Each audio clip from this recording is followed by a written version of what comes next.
really started studying what makes people happy, what makes people do what they do. What I learned is that every single problem in the world comes down to just one thing. Every problem is the result of an unmet expectation somewhere. We expect things to be a certain way, and when they are not, it creates this gap. And then we instantly fill that gap with a negative emotion.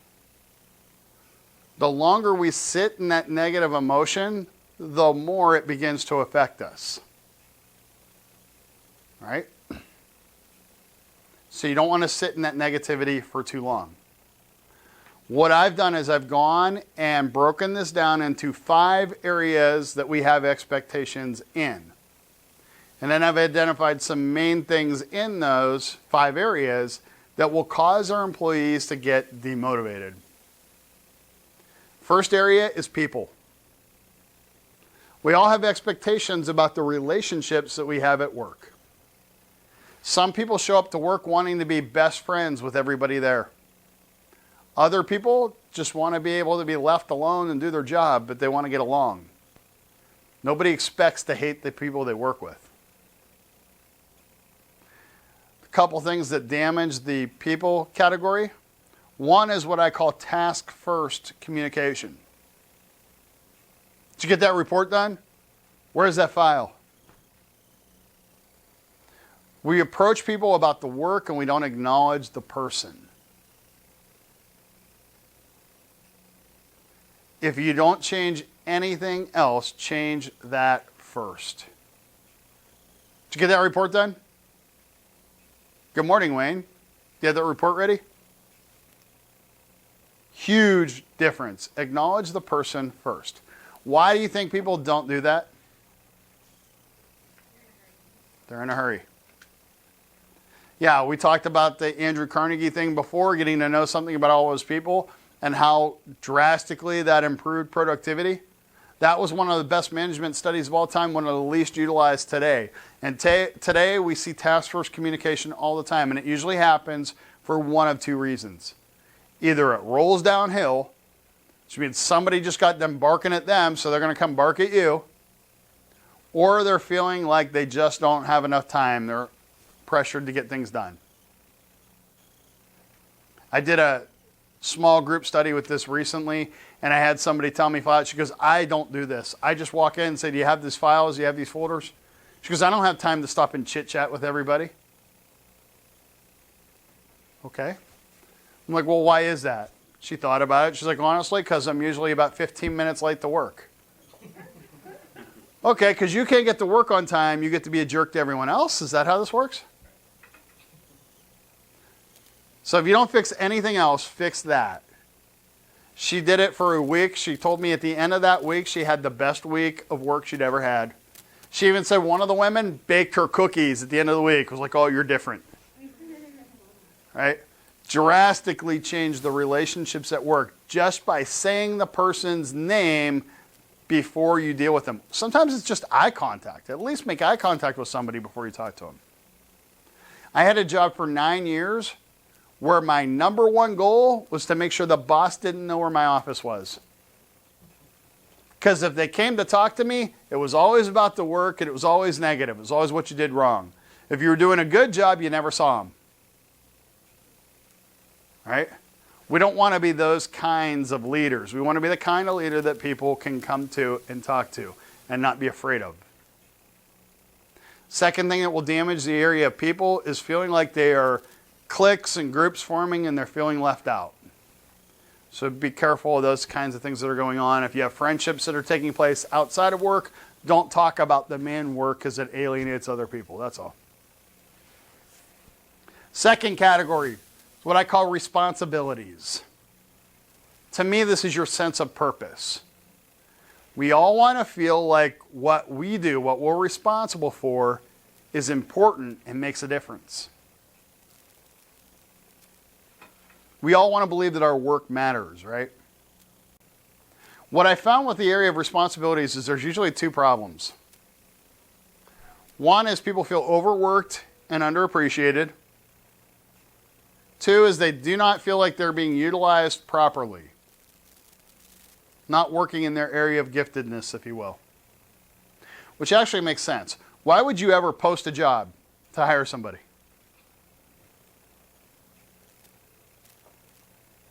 What? We need help. We have work that needs done. Why would someone take a job? They need the money and they can do the work. Think about this. I have work that needs done. They need the money, they can do the work. This means we don't necessarily have to have eHarmony running our HR departments, does it? This is like a no-brainer. I have work, you need work. When I've done consulting work, about half the time I've gone into companies and I could pick literally almost half of their employees are actually better suited for another job in that company. But that's not the one you were hiring for when they needed the money. And how often do you look at moving people around to get them in the right place? I have a perfect example of that. We had hired several years ago a young man into an inside sales position. He struggled, he messed up, he couldn't seem to get it. And we realized it was not his forte, and a position came open into our installation team. He's now a supervisor there because we were able to find his niche. Right. And here's what will happen. When you first hire them, they're doing really good. Because now they have a job and they have money, so they're grateful and everything's cool.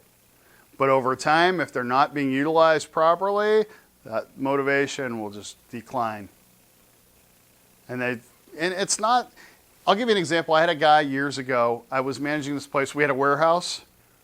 And then we also, every once in a while, would outsource some graphic design work for flyers, things like that. We had a guy working in the warehouse. The best way to describe him is he's kind of grumpy. Kept to himself, didn't bother, didn't engage much. Well, one day I walked back to the warehouse and people were on a coffee break. He was there with a couple other people. And this was back in the day when not everybody could turn on a computer and design stuff, basically. So he's telling a story about helping his daughter with a school project. And it sounded a lot like he was designing the flyer things that we used. So a couple weeks later, we had a need to design a sales flyer. And we were going to pay a company to do it. And I thought, you know what, let me try this. So I went back to the warehouse, talked to him, see if he could design this flyer for us, and he did.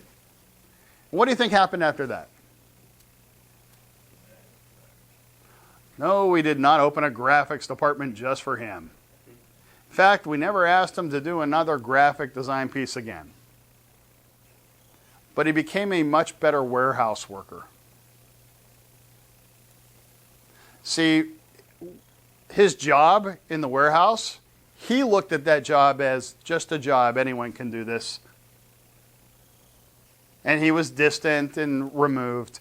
But when we took something that really only he could do at the time and used that to help further the company, now we saw value in him. He felt more important. He became more team-oriented. He became a lot easier to deal with. Exactly. He had purpose there. Now, the warehouse job has purpose too, but in his mind, it wasn't a good use of his gifts and talents, so he didn't feel that purpose. Right? I meet with people early on, figure out what their interests are, what their hobbies are, what their goals are, and I look at, what's the best fit for that person? And can I start to move them there? Or when it opens up, can I look at making that move? Again, this is the difference between what comes first, the player or the position. Can we move people around and get them into the right place? Right? And then the piece of feeling overworked and underappreciated, what I see there a lot too is you get the people that complain quite often about the work. And our normal response would be, we have work to do, and you're like, oh no, she looks mean, can you do this? Like we steer away from the grumpy person, right? Because they complain too much about the work. I've done the opposite. You're complaining about the work. My solution is I'm going to give you more work to do. And the interesting thing is about 50% of the time, their attitude improves. They're complaining about the work. I give them more work to do, and their attitude gets better. That doesn't sound right, does it? What I'm hearing when they're complaining is that they are overworked But to me, I know what they're really saying is they're underappreciated. So instead, I'm going to go to her and say, you know what? I know you're busy, but I have this report done, and I know that you're the right person to be able to get this done. Can I get your help with this? Even though it's more work, I've just sent her the message that, you know what? I do see you. I do value you. I respect your work, and it's important to our bottom line. I've given her purpose. Because of that, about 50% of the time, the attitude will improve. The other 50% of the time is probably something going on at home. There's nothing I can do about it. Okay. Next category, activities. This is that work as usual thing right here in their activities. Right? How many of you got up this morning and said, I really hope this seminar is boring? No? How many of you think that every day at work? I really hope my job is boring. Okay, maybe you hope it's not chaotic, but I'm sure you don't hope it's boring. But a lot of the jobs that we manage are boring, monotonous jobs. Anyone here work in a call center? Okay, you guys do? Is it a fun job? Okay. The agents might say differently. Okay, they would say differently? Yeah. I think, to me, that's one of the things, what motivates you, right? Or what Right. you enjoy, that it's all perspective, right? Okay. Well, let me ask you this. When's the last time you asked a 5-year-old what they want to be when they grow up and they said, I want to work in a call center? Yeah. For a lot of people, it sounds like torture. It sounds like a boring, monotonous job, right? Yeah. I have a friend who works in a call center, and she is not a boring person at all, and she loves her job. A couple years ago for her birthday, the one thing that she wanted for her birthday was a new high-powered Nerf gun. Because every once in a while in the call center, they ring a bell to let everyone know, drop what you're doing, 10-minute Nerf gun fight. 10 minutes later, they ring another bell, back to work. In a boring, monotonous job like a call center, she wakes up every day going, I can't wait to see what's going to happen at work today. People want to enjoy their lives. They spend the good majority of that life at work. There are things we can do to make even the most boring jobs a little more fun for people. Look at places like Google. Google requires you to spend 20% of your day thinking of new ideas and not doing the work they're paying you to do. They have sleep pods so that you can take a nap because they want you to be at your best energy when it's time to do the work. And you can't be at your best energy if you are bored out of your skull. Right? So by taking a 10-minute Nerf gun break, when they get back to work, they do a better job. They're more efficient, more productive. I think it could be activities that you allow them to do as well. So I work from home. I have 2 kids, and I will work from home as needed. I allow my employees to do the same because it's only fair because I work from home. It's not a company policy. It's not anything that says we can, but I encourage them if they need to work from home to work from home. And so they appreciate that. That's an activity that they appreciate, that they look forward to. It's not even a scheduled thing, but they know that if something comes up and they have tile being installed and they need to be there, they can work from home instead of taking the day off. Right? And so it's just that, having the opportunity to do that, that motivates them.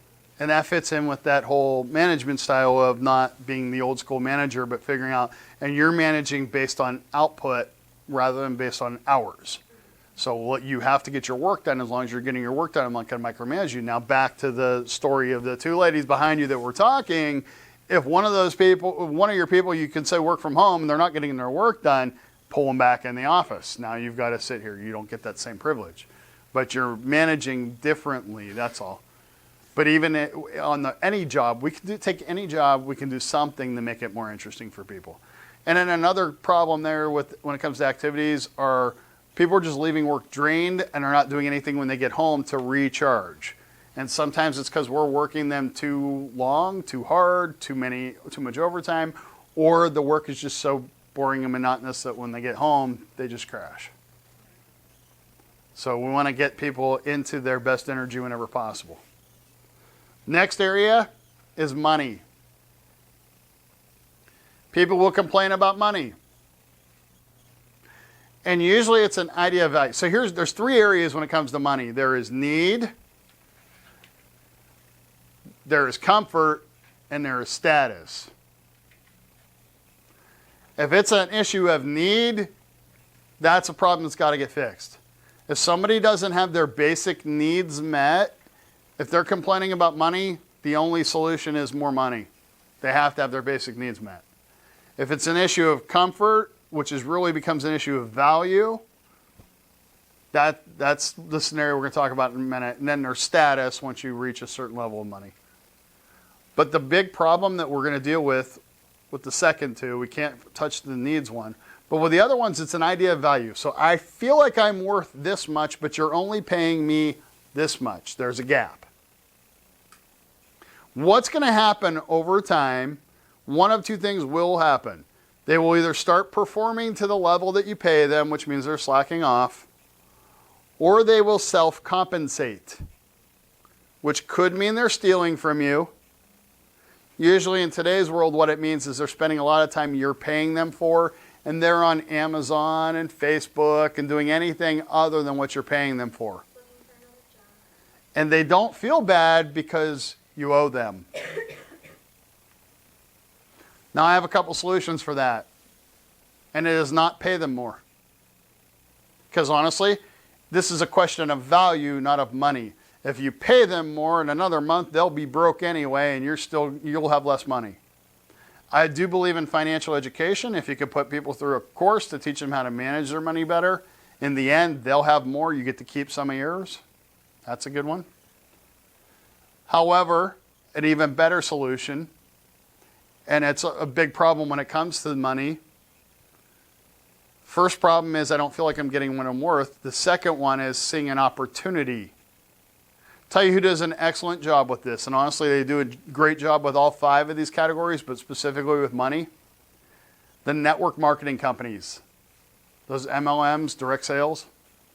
Anyone ever been to one of their meetings? They get a big conference room, they get everybody packed in, and they put the company millionaire at the front of the room. And the newest millionaire stands up there and tells everybody else how easy it is to become a millionaire. All you got to do is you get 2 people, and then they get 2 people, and they get 2 people, and you'll have $1 million. And everyone in that audience is sitting there going, wow, that's amazing. Next year, I'm going to be up there. I'm going to be the next millionaire. No, you're not. You're the customer. You're spending more than you're making. But they're still motivated because the reason they're so motivated is I have shown you the steps you need to take to get there. And if I show you the steps to get there and you believe you can get there, you'll stay motivated.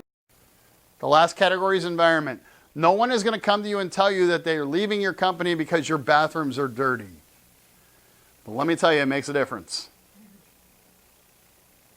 I can tell within 2 minutes, when I go to do consulting work, I can tell within 2 minutes of walking into a company what the employees are going to tell me. If I walk in and it's well decorated, there's good lighting, somebody greets me, usually they'll offer me coffee or water, bathrooms are clean. When I sit down with the employees, every time it's the same thing. It's a pretty good company and they seem to care. When I walk in and it looks like a warehouse. Now I get it, you might work in a warehouse. But if you're receiving guests, they should not walk into what looks like the middle of your warehouse where they see all the work being done. But when I walk in and it looks like a warehouse and your bathrooms were clean in January, when I sit down with the employees, it's the same thing every time. This is a turn and burn operation. They don't care about us. All they care about is money. Your environment plays a much bigger role and productivity and satisfaction than we give it credit for. Here's the thing. When when you see a morale shift, people start to lose their motivation. It's because something is off in one of these 5 areas. And if it's off for too long, it spreads. I have a coaching client, 2 weeks ago, she called me, first thing in the morning. She was like, I just wrote an email to my bosses, to the owners of the company, and I wanted to call you before I hit send. So a couple weeks before that, she opened up a medical clinic. They expanded, they opened up a clinic, she's in charge. They gave her 1 employee. They should have given her 3, they gave her 1. A couple weeks before that, she starts complaining to me that there's way too much work to be done. They should have given her 3 people and not 1. She's having a hard time getting that 1 person trained because there's just not enough time, too much to do. What kind of problem does she have? She has a responsibility problem. She's feeling overworked and underappreciated at this point. She's feeling like she's too overworked. The next time I talked to her, they had hired another person, so now she has 2 people she's trying to get trained, but she's the lion personality who's trying to do it all herself and doesn't have the time to stop and train the other people. So what does she start telling me? These people they gave me have no clue what they're doing. You know what? I don't know why they hired them. They're useless. Now what she got a problem in? A people problem. She's complaining about the people. It wasn't the people's fault. She just didn't have the time to train them. They didn't know what to do. So she had a responsibility problem that became a people problem. And then she says to me, you know what? I haven't done yoga in 2 months. What problem's that? Activities. And she says, you know, if I knew it was going to be this much work, I would have demanded more money. Now she has a problem in value. She feels like she's worth more than what they're paying her. And she says to me, you know what? I walk in and they have my picture in there and it's like they promote me. She's like, it just makes me feel creepy when I walk in the building. What's her problem now? Environment.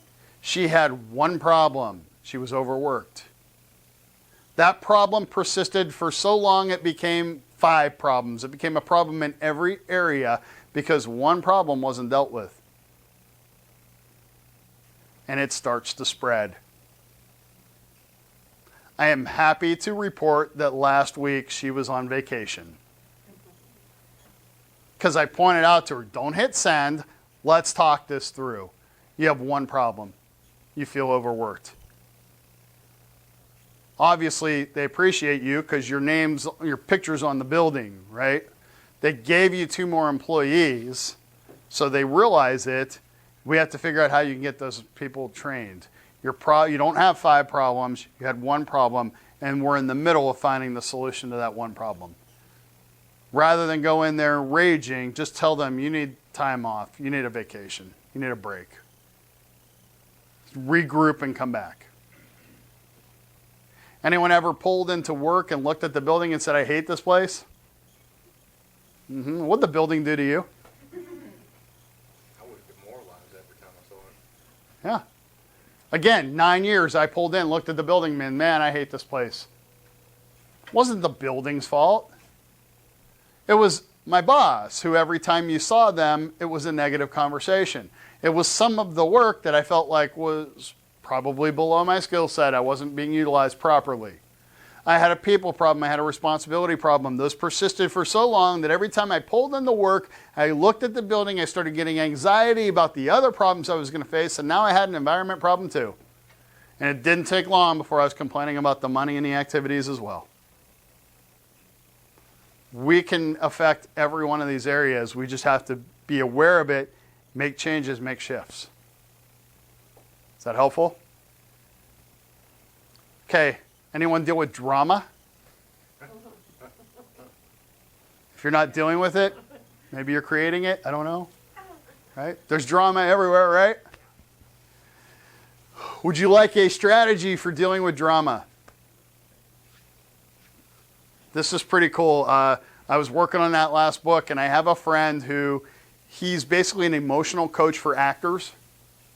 So like Will Smith had this guy on retainer. When Will Smith got a job, he would call him and they would discuss the emotions of the character. So I called him. I'm like, I'm working on this. Do you have any input as far as like drama from Hollywood perspective?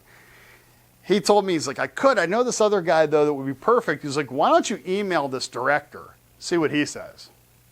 So I sent an email to a Hollywood director, fully expecting the form letter back in 5 weeks, right? 5 minutes later, the director emails me back and says, this is great. Would you be willing to come to my house for a day? Okay. So I spent a day in Hollywood, in the home of a Hollywood director, talking about how they create drama in TV and movies. It was really neat because his job was to create drama. Mine was to control it. What he told me was awesome. What he said is that most directors will shoot a scene, and after the scene, they'll turn to an actor and say, you know what, I need more anger, I need more rage, I need more of whatever, certain emotion. He said they go back and reshoot the scene, and every time the actor will do the exact same thing they did before, just louder. Because what's more anger? What he does different, instead of talking to the actor, before they shoot the scene at all, he'll get inside the head of the character that the actor's playing, and he will exaggerate the expected outcome. When this happens, it's going to be amazing, or it's going to be horrible, whatever it is. Then they shoot the scene for the first time, and the actor gives them a real emotion.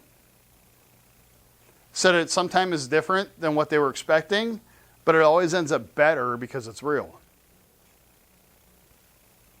So I thought about this for a minute. Every problem comes from an unmet expectation. So we create drama in our own lives by exaggerating the expectation. So when we exaggerate the expectation, it creates a bigger gap, which creates a deeper emotion. Now, because the emotion is so deep, we tell ourselves stories about why we didn't get what we wanted. Can't be my fault. Now, because we know their stories, we then have to go recruit other people to believe our story so we feel validated. Does that sound like drama? Exaggerate the expectations, you got deep emotions, you tell yourself stories, and you recruit other people. Here's why we're struggling to control drama in the workplace or at home. We are treating drama like all the other directors. We're trying to manage emotions. You can't manage people's emotions. If you don't believe me, I have an experiment for you. Go home tonight, look your significant other in the eye, and just say to them, just calm down. See what happens. Has anyone ever calmed down when someone told you to calm down? No, you get 3 times more emotional on the spot, don't you? Don't you dare tell me to calm down. Trying to manage emotions does not work. Instead, what will work is what this other director is doing. Manage the expectation that created the emotion to begin with. Right? David, I know that you really were looking forward to that promotion, and I could tell that you're frustrated. Now, here's how we handle this. First of all, I tell people all the time, understand this. Cognitive solutions don't fix emotional problems.